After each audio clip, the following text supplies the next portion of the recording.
Well, some big games with playoff implications on the docket tonight, including a couple crosstown clashes. MTN's Asher Line kicks things off with a report from Memorial Stadium, where CMR took on Great Falls High. One of the most highly anticipated games of the year happened tonight. That's right, Great Falls High, CMR crosstown, always a good matchup between the Rustlers and the Bison, and this year's game definitely didn't disappoint. Let's show you just what happened in Memorial Stadium tonight. First quarter, Bison are backed up due to a penalty, and Ryan Craigie gets the yardage back and then some with a couple jukes to move the chains.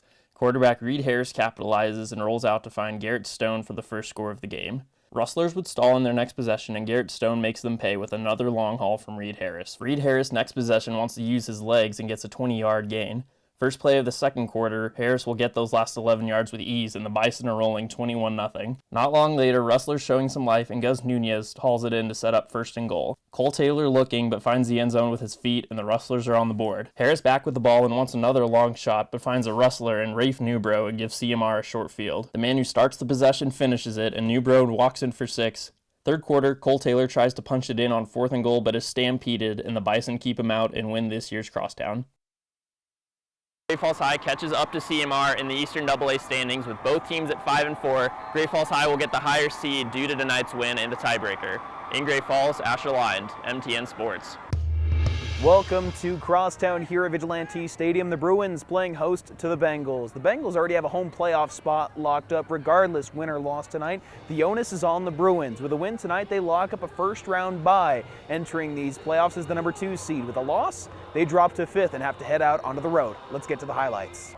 Carter Kraft in a quarterback as Caden Hewitt going out the play before after losing his helmet and disaster strikes. A botched snap leading to a sack, but the Bengals able to hold on to the football, and Hewitt the athlete becomes Hewitt the artist. Drops a dot to Chase McGurn in the corner of the end zone. Is it a catch?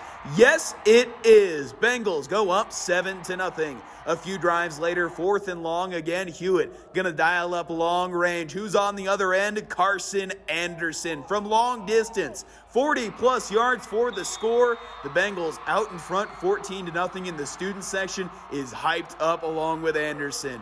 Bruins unable to get much going in the early stages on offense, but check out this. Talon Marsh wraps up Caden Hewitt, drops him for the sack to stop the Bengals' momentum late in the first half, and here is your final score. In Helena, Sam Hoyle, MTN Sports.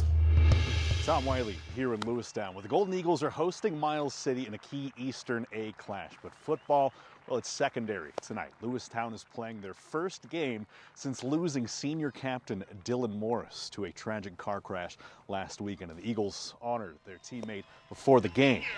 6'4", 330 pounds, number 71, Dylan Morris, and the rest of the Golden Eagles.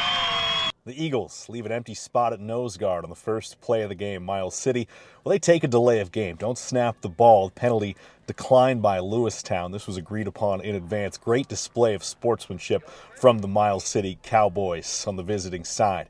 And the Eagles were running on emotion early. Chance field to Kyler Fleming, the senior, making moves. How about 59 yards through the defense? Lewistown on the board, 7-0. We'll go to the second quarter. Dalton Pileski back to pass for the Cowboys, but he will be leveled by Tyler Kenzer. That's a huge sack. How about 2nd and 31? Pileski trying to make it up. He is looking deep, but it's going to be Max Ray coming down with the jump ball for the interception. Still 7-0 at the break. Here's your final score from an emotional game in Fergus County. Tom Wiley, MTN Sports. All right, one more game to show you. Senior night at Jefferson High School. Panthers hosting the Townsend Bulldogs in a Southern B matchup. Townsend offense going quickly on 3 consecutive plays. Trey Hovland to Dawson Sweat across the middle for a big gain. Then there's more. Tommy Stewart will take the handoff. He'll blow past defenders to get into the red zone. And then just moments later, it will be Hovland going deep and connecting with Gavin Vandenacre in the back of the end zone. Bulldogs up 7-0.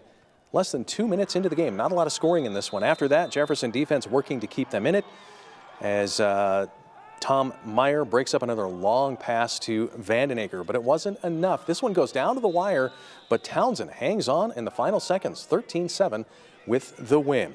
Also tonight, Malta beats Fairfield in 30-14 to remain undefeated.